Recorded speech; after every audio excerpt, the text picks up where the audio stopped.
My daughter Erin, now a college student, has been living on her own for about a year. Despite receiving a reasonable monthly allowance and supposedly working hard at a part-time job, Erin came home looking thin and worn out. Are you overworking yourself? Are you eating enough? I'm eating fine, stuff like cereal, Erin replied. I urged for more, but Erin fell silent. Confirming my uneasy intuition, Erin thanked me. Thank you for the $13 a month, Mom. I couldn't believe my ears. $13? I've been transferring $1,300 every month. My name is Laura. People have always said that I have a poor judgment when it comes to men. My first boyfriend was when I was in college. I dated a man 2 years my senior, but within 3 months of our relationship, I discovered his infidelity. After that, I dated a younger guy, but before I knew it, he had become a freeloader. Probably because I had been paying for everything since he was younger. Then, the man who I thought would be different, the one I married after dating for 4 years, turned out to be both a money waster and cheater. After my divorce from him, I raised Erin as a single mom for 10 years. Erin, who I thought was still young and naive, had grown up to be a reliable daughter who takes the initiative in household chores. Despite me telling her that she doesn't have to push herself so hard, she wouldn't listen, saying, "You're working hard for us, Mom. And you'll collapse if you overdo it, Mom." Erin also never slacked off in her studies. "I want to work hard just like you, Mom. I don't want to burden you," she said, studying her entrance exams to public universities from the moment she entered high school. She may be a bit naive at times, but I believe she's a wonderful daughter. Erin, who studied hard, finally got accepted into a prestigious public university. When we went together to see the acceptance list, we found Erin's applicant number on the bulletin board and we joyfully held hands. The time flew by before she started college. Taking some vacation time, we went on a celebratory hot spring trip, which was truly delightful. While soaking up to my shoulders in the warm water, I found my daughter, her cheeks flushed, saying, "Mom, this is so wonderful." Incredibly endearing. I vowed in my heart that I would protect her no matter what. Then, with the entrance to college, Erin left the nest. With a sense of pride in how well she'd grown up and a touch of loneliness, I saw her off on her journey. Since Erin started living alone, it's become our daily routine to call each other before bedtime. Erin has always been good at house chores and generally more reliable than her peers. I wasn't particularly worried about her living on her own, but the thought of a young woman living alone still left a trace of unease. I wondered if I was being overly protective, but Erin's cheerful conversations every evening brought me relief. Those post-work calls became my moment of relaxation. Erin would talk about all sorts of things. Her college classes, her new friends, the music club she had joined with her friends, and the slightly interesting upperclassmen she met there. Erin's everyday life seemed fulfilling and joyful, which made me happy.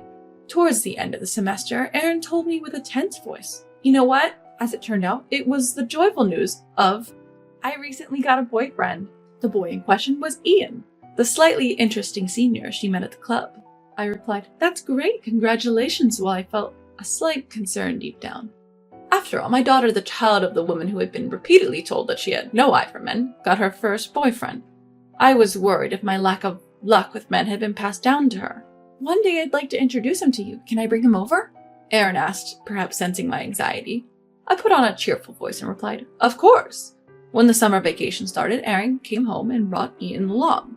Upon meeting him, I found that Ian was a clean-cut, fine young man. "Nice to meet you. I'm Ian. I'm dating your daughter." Ian greeted me crisply and shook my hand as soon as I answered the door. It seemed he was a responsible young man. I felt relieved that my worry was unfounded. Ian had no tattoos or piercings, but had a sophisticated aura about him. His cuff sleeves gave him a sensual appeal. It reminded me of my youth when I was attracted to such people. I felt a strange sense of nostalgia. We then had iced tea together, and I found that Ian was not only responsible, but also very thoughtful. He offered to carry the iced tea that I had made and subtly refilled my empty cup when it ran out. Well, Ian is quite a decent guy. Taking advantage of Ian leaving the table for a moment, I whispered quietly to Erin, "What was all that about, Mom? Were you worried?" Erin chuckled a bit shyly. "Of course, dear. After all, my daughter is in love." "Oh, I told you, I'm fine, Mom. I have better luck than you." Laughing along, I agreed. That's true. Soon the second semester started. Erin, not wanting to burden me, began working multiple jobs to support herself. I had been sending her money every month for emergencies, but she seemed to be saving it all, wanting to save for the future.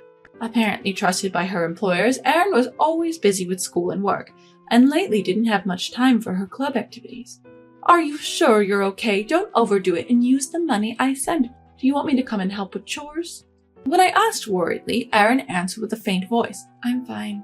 Ever since I haven't been able to go to the club, Ian has been coming over a lot because he's worried. You have your own worries, right? I can handle things myself. Really, I'm fine. Is that so? Well, if you're sure. Even the other day when I got back from work, Ian had made a surprise hamburger. It was really delicious. I have Ian, so I'm okay. Her bright voice gave away how much she really liked Ian. Before long, Erin ended the call saying, I have an early class tomorrow, so I'm going to hang up. Even though I was still worried, I reminded myself that Erin has Ian. She kept calling to update me on her situation, but as she got busier, the frequency of her calls gradually decreased. From the occasional conversation, it seemed that she was leading a busy life with working classes. However, I was concerned that she didn't seem to be living well. On the days Ian visited, he made sure she ate properly, but on other days, I heard she was mostly eating cereal. It was clear that she was struggling, but I've been sending her more than enough money, and I don't think Erin is the type to be wasteful. When I told my mother about it, she dismissed my concern, saying, You're worrying too much about your grown daughter. You can't let go of your child. Perhaps I was worrying too much. Erin will be 19 soon. To me, she's still a child, but in the eyes of the world, she's already an adult. And she has the dependable Ian by her side. Until she really struggles and cries for help, maybe I should just let things be, I thought, trying to calm my restless heart. In the midst of it all, winter break had arrived. Erin, who had returned home again, was visibly thinner. She was always a slender girl, but her cheeks had sunken, and her torso was clearly thinner. Dark circles were under her eyes. She told me that she had been working late the previous night and had come home straight after. Erin, aren't you pushing yourself too hard lately? Are you eating properly? I asked. I'm eating properly. Cereal and stuff. And stuff. Erin fell silent. To my stunned silence, she quickly covered up by saying, But I've become good at cereal. Her earnest smile instead looked painfully strained. Could it be that she isn't eating properly? I've been sending her allowance and she has been working hard, so why? Feeling puzzled, I felt an unpleasant premonition creeping up. As if to confirm my suspicions, Erin said, Thanks for the $13 every month, Mom. 13. I send you $1,300 every month. And now it was Erin's turn to be shocked. An ominous feeling was growing inside me. Erin, where do you keep your checkbook and debit card? In my desk drawer at home. Erin, I'm going to your place now. There's something I want to check. Erin was taken back by my sudden words, but she nodded obediently. On the train to Erin's apartment, we talked about various things. The first topic was, why did you think the allowance was only $13? Erin had a living expenses account, where she deposited her part-time job money, and a savings account where I deposited her allowance. She had to spend a lot of money on textbooks and such at the start of the new semester. When she recently checked her savings account, the balance was $78. Erin felt that the account balance was low, but she had not touched the account for the past 6 months. Erin knew I was sending her money every month, but she never asked for the exact amount. She assumed that the $78 in her account was the total of my financial support for the past 6 months. That comes to about $13 a month. Didn't you think that was low? I asked. I thought it was, but I figured you were struggling too, Mom. Honestly, you're such a silly girl. How much money do you think I earn? Don't underestimate me. At my semi-joking remark, Erin seemed to finally relax a bit, but her face clouded over again almost immediately. No wonder. If Erin hadn't touched any of the money I sent her, it meant that someone was draining her bank account, and the most suspicious person was Ian, who was frequently at her apartment. Erin seemed to be in denial. I didn't want to believe it either, that this seemingly nice young man, Erin's boyfriend, would steal money. I anxiously waited for the train to arrive at the nearest station. Upon arriving at Erin's home, we grabbed her checkbook and headed straight to the ATM at the bank. The bank would close in the evening, and it was already late in the afternoon.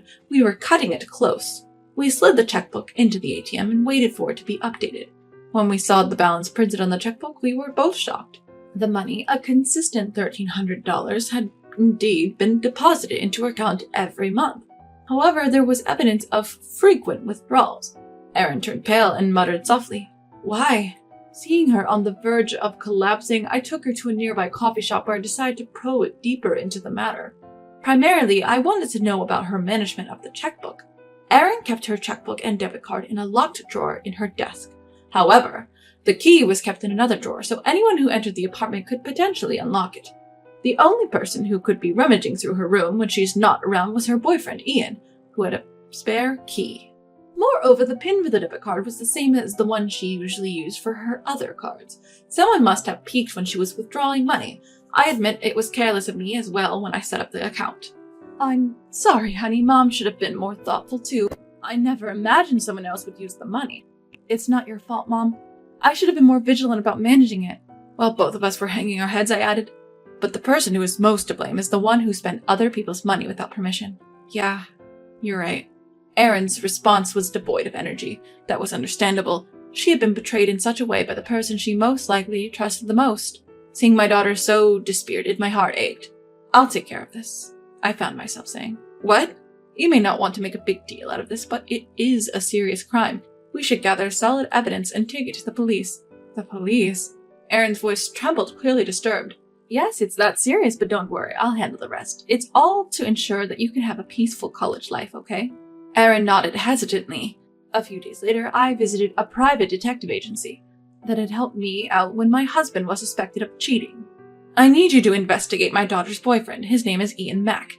He's a sophomore in economics at the same university as my daughter. We suspect that he might have been using the money I sent to my daughter without permission. I explained, showing a picture of Ian that Erin had sent me on my phone. They agreed to take on the case without hesitation. Their fees were hefty, but it was all to clear up this matter for Erin's sake. While we waited for the investigation, Erin decided to commute to college from my house due to her anxiety. The one-way commute took over an hour, which was tough for Erin, but she visibly relaxed every time I came home. One evening, she made granola for dinner. Just as you said, you've become good at making cereal. Seeing the confident wink Erin gave me, I felt a pang of heartache, knowing that she must have been eating this almost daily.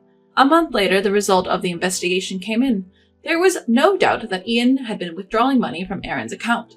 According to the investigator, soon after Ian started dating Erin, his friends testified that his lifestyle suddenly improved. What surprised me more was that Ian's crimes didn't end there. Apparently, Ian was in relationships with several other women. Stunned, I was handed a few photographs. Photos of Ian with his arm around a woman. Photos of him dining happily at a restaurant. Pictures of them looking into an arcade together. Photos of them strolling through the hotel district. In every photo, the same man with a distinctive beauty mark was seen with a different woman. A characteristic teardrop on a man's face. There was no mistake, it was Ian. It appears that Ian has been using the money you've been sending to your daughter, not just to impress his friends, but also to maintain relationships with several girlfriends. The investigator told me, looking quite grim. Thank you, I said, bowing my head deeply. Now it was time to strike back. First, I filed a complaint with the police. Then, I sent a written explanation of what Ian had done to his parents, the university he attended, and all of his girlfriends. At first, Ian denied everything, but finally admitted to his wrongdoing when confronted by multiple girlfriends. Naturally, all of the girlfriends, including Erin, cut ties with Ian.